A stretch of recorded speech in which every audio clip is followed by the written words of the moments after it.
Bom dia, domingo, dia 6 de agosto. Não posso deixar de iniciar esse vídeo agradecendo aos queridos, vários amigos, irmãos fizeram contato, indicaram medicamentos que foram eficazes, sim. Estou bem melhor e em condições, disposto a gravar esse vídeo.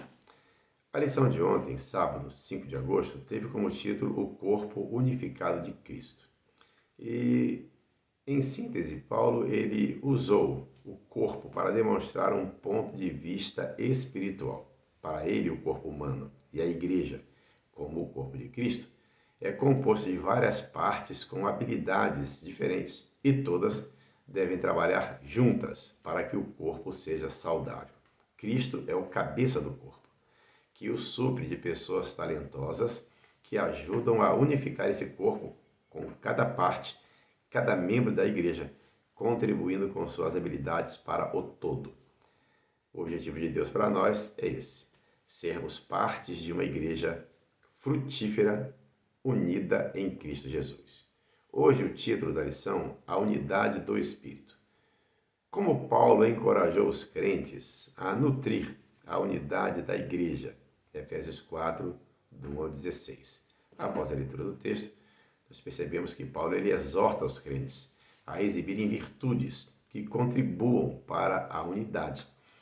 Primeiro, ele pediu aos crentes que alimentassem a unidade do Espírito, exibindo virtudes que construíssem essa unidade. Um chamado sustentado com uma lista poética de 7 elementos que analisaremos amanhã.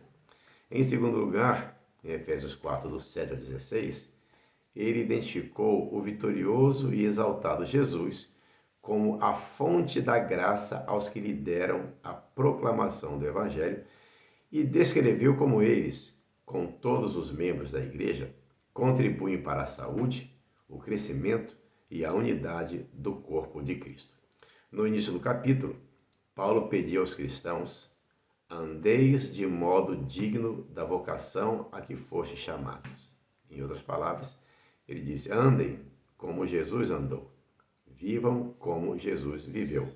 Paulo instou os crentes a terem um comportamento unificador que refletisse o plano final de Deus, que é o chamado para praticar virtudes, repito, que levassem à unidade. Virtudes como humildade, mansidão e longanimidade. Vamos analisar rapidamente cada uma delas. Esse termo humildade, ele acrescenta a ideia de considerar os outros superiores a nós mesmos. A humildade, ela não é uma virtude negativa, tá? De autodepreciação, mas é uma virtude positiva de apreciar e servir os outros. Cristo é o maior exemplo disso. Filipenses 2, do 7 a 8 diz, antes, sobre Jesus, antes a si mesmo se esvaziou, assumindo a forma de servo, tornando-se em semelhança de homens e reconhecido em figura humana, a si mesmo se humilhou, tornando-se obediente até a morte e morte de cruz. Segunda virtude, a mansidão. É a qualidade de não ser excessivamente impressionado com um senso de importância própria. E também significa cortesia, consideração e gentileza. Bem-aventurados os mansos, porque eles herdarão a terra. Mateus 5:5. E Jesus, o maior exemplo dessas virtudes todas, tomai sobre vós o meu jugo, disse ele, e aprendei de mim, porque sou manso e humilde de coração. Mateus 11:29. E finalmente, a longanimidade, que é a qualidade de quem é capaz de suportar provocações e dificuldades. 2 Pedro capítulo 3, no verso 9, apresenta o fato de que Deus é longânimo, Jesus é longânimo. Não retarda o Senhor a sua promessa, como alguns a julgam demorada. Pelo contrário, ele é longânimo para convosco, não querendo que nenhum pereça, senão que todos cheguem ao arrependimento. Notemos que todas essas qualidades, essas virtudes, giram em torno do tema de se afastar da importância própria e, em vez disso, se concentrar no valor dos outros.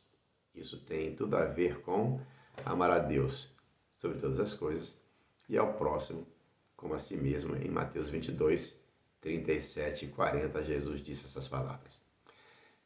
Finalizando, veio à mente o pensamento que é atribuído, uma frase atribuída a Francisco de Assis, apesar de não haver uma comprovação, mas é atribuída a ele. Pregue o Evangelho o tempo todo. Se necessário, use palavras.